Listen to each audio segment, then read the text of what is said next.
نہیں ہے وہ آدمی نہ کرے۔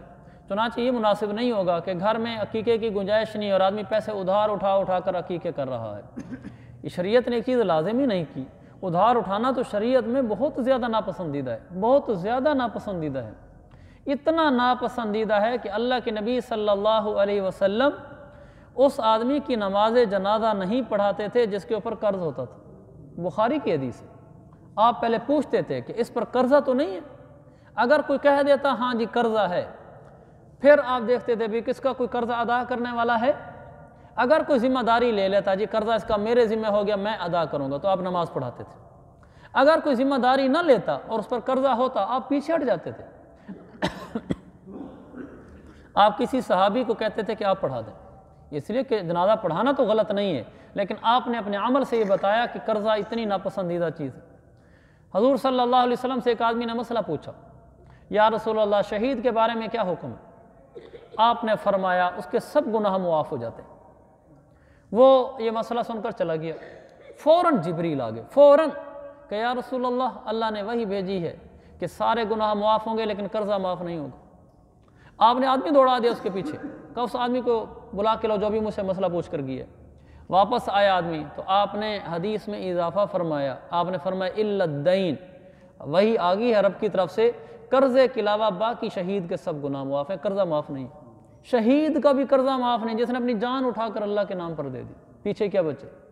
قرضہ اس کا بھی معاف نہیں ہے۔ تو یہ مسئلہ میں اس بنیاد پر عرض کر رہا تھا کہ جو چیز شریعت میں جس درجے میں اس کو اسی درجے میں رکھنا چاہیے۔ عقیقہ سنت مستحب ہے، جس میں گنجائش ہو وہ کرے، جس میں نہ ہو وہ نہ کرے۔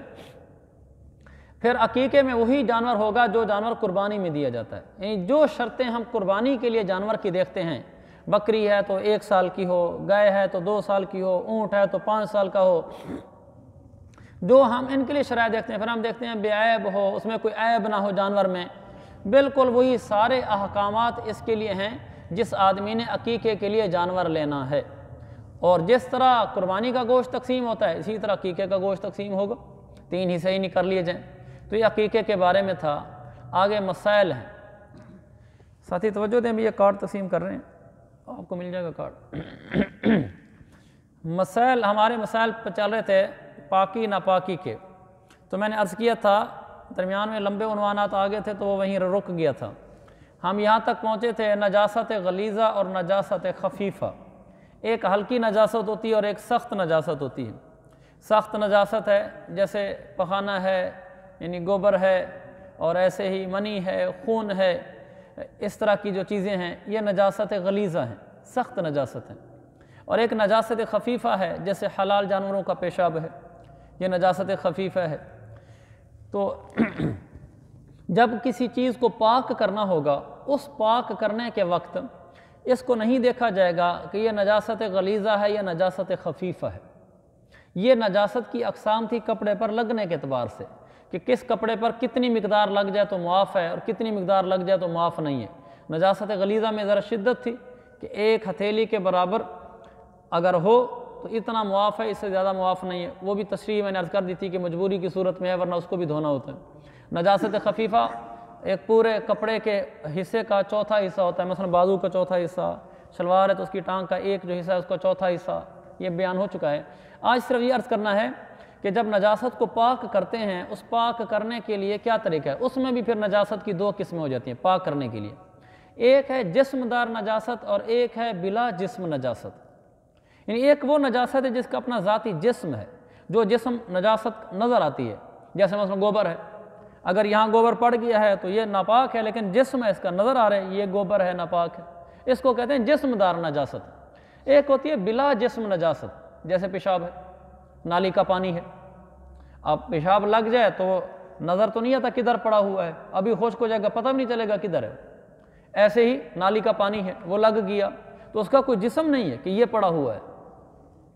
تو جس نجاست کا جسم نہیں ہوتا اس کے بارے میں حکم یہ ہے کہ اس میں کپڑے کو پانی کے نیچے کر دیں 3 دفعہ۔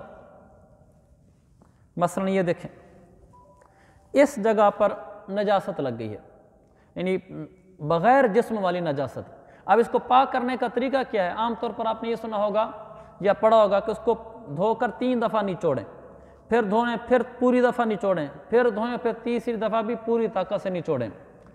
یہ اس زمانے کے مسائل تھے جس زمانے میں ٹوٹیاں نہیں ہوتی تھیں، تو عام طور پر نجاست آدمی اکیلا ہی دھوتا ہے، کسی کو ساتھ ملا کر تو نہیں دھلواتا، تو اس پر پھر یہی مسئلہ بیان کیا گیا کہ ایک دفعہ پانی ڈال لے گا تو اس کو اچھے طریقے سے نچوڑے گا، پھر ڈالے گا نچوڑے گا۔ لیکن آج کل ٹوٹیوں کا زمانہ ہے کہ آدمی کسی دوسرے کی مدد لیے بغیر بھی پانی اوپر ڈلوا سکتا ہے۔ مثلا ٹوٹی کا آپ اوپر کھول دیں، ٹوٹی نیچے کپڑا کر دیں، اوپر پانی بہہ رہا ہے، اس کے اوپر اتنا پانی بہا دیں کہ جس پانی سے جس طرح اگر ہم 3 دفعہ پانی ڈال کر نچوڑتے، اس 3 دفعہ پانی کے بقدر پانی اس پر گر جائے، جتنا 3 دفعہ پانی گرنا تھا، اگر اتنا پانی گر کر نیچے بہہ جائے، چلا جائے، اور اس پر جو کہ بلا جسم نجاست تھی، نجاست کا اثر تو ہوتا ہی نہیں ہے، تو وہ آپ کا کپڑا پاک ہو گیا ہے۔ دوبارہ عرض کرتا ہوں، پیشاب لگ گیا ہے، نالی والا پانی لگ گیا ہے، کوئی نجاسہ لگ گیا جو جسم دار نہیں ہے، آپ اس کو ٹوٹی کے نیچے کر کے کھڑے ہو جائیں، وہیں ایسے ہاتھ سے ملتے رہیں ایسے۔ اگر جو پیشاب کو تھوڑی بہت سمیل بو وغیرہ ہوتی ہے وہ ہمارے یوں ملنے سے نکل کر یہاں سے نیچے بہہ جائے گی، وہ خود نیچے نالی میں چلی جائے گی۔ جب 2-3 دفعہ میں ایسے کر لوں گا، نچوڑنا کوئی ضروری نہیں ہے، اچھے طریقے سے پانی بہہ گیا، میں نے نچوڑ دیا، پانی بہہ کر نیچے چلا گیا، بس یہ کپڑا پاک ہو گیا، بھلا گیلا ہے، بھلا میں نے نہیں نچوڑا ہے۔ تو یہ بڑا آسان سا طریقہ ہے کپڑے کو پاک کرنے کا۔ اور کپڑا جب دھو لیا جائے، چاہے وہ گیلا ہی کیوں نہ ہو، وہ کپڑا پاک ہوتا ہے، اس کپڑے کے ساتھ نماز پڑھی جا سکتی ہے۔ یہ نہیں ہے کہ کپڑا پہلے خشک ہونا چاہیے۔ یہ ہو گیا وہ نجاست جو بلا جسم والی ہوتی ہے۔ جو نجاست جسم دار ہوتی ہے اس میں حکم یہ ہے کہ اس کا جسم اتارنا شرط ہے، وہ چاہے پہلی دفعہ میں اترے، چاہے وہ 3 دفعہ میں اتر جائے، جیسا کہ عام طور پر 3 دفعہ میں اتر جاتا ہے، چاہے وہ 10 دفعہ میں اترے۔ اگر اس پر جسم لگ گیا اور وہ جسم نہیں اترا، 10 دفعہ بھی ٹوٹی کے نیچے کر دیا تو پاک نہیں ہوگا۔ اور اگر پہلی دفعہ میں جسم اتر گیا تو آپ نے اسی دفعہ نچوڑ کے کپڑا سائیڈ پہ کر دیا، کپڑا پاک ہو گیا۔ مثلا یہاں پر گوبر لگی ہے، گوبر کا جسم ہوتا ہے، اس کو کپڑے کے نیچے کر کے، پانی کے نیچے کر کے یوں اچھے طریقے سے مسلیں جس سے وہ جو گوبر کا جسم تھا وہ کپڑے کے اندر سے ہوتا ہوا پانی کے ساتھ نیچے بہہ جائے اور کپڑے کے اوپر وہ گوبر باقی نہ رہے۔ وہ چاہے پہلی دفعہ سے آپ اچھے طریقے سے ملیں اور سارا ہی صاف ہو جائے، پانی اوپر سے گزر کر وہ سارے جسم نجاست کو بہا کر نیچے لے جائے، پہلی دفعہ ہی کرنے سے کپڑا پاک ہو جائے گا۔ لیکن اگر پہلی دفعہ سے نہیں ہوا، جسم نہیں ہٹا، پھر دوبارہ رگڑیں اس کو تاکہ جسم ہٹ جائے۔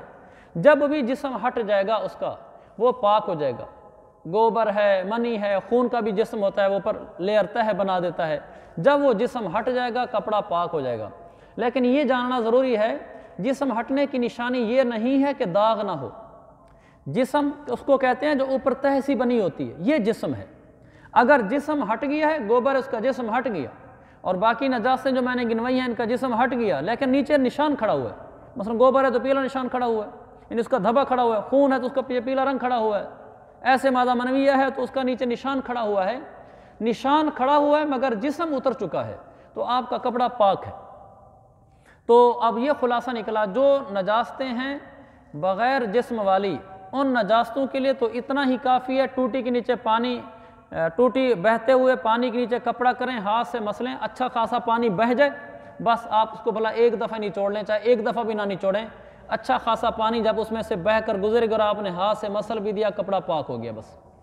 اور دوسری نجاست ہے جسم دار، اس کو پاک کرنے کا طریقہ یہ ہوا کہ آپ اتنا کپڑے کو پانی کے نیچے رکھ کر مسلتے رہیں کہ اس کا جسم اتر کر نیچے بہہ جائے، اور پیچھے اگر وہ اپنا داغ دھبا چھوڑ جاتا ہے تو اس کی کوئی حرج نہیں، اس کے باوجود یعنی دھبے کے باوجود کپڑا پاک ہوتا ہے۔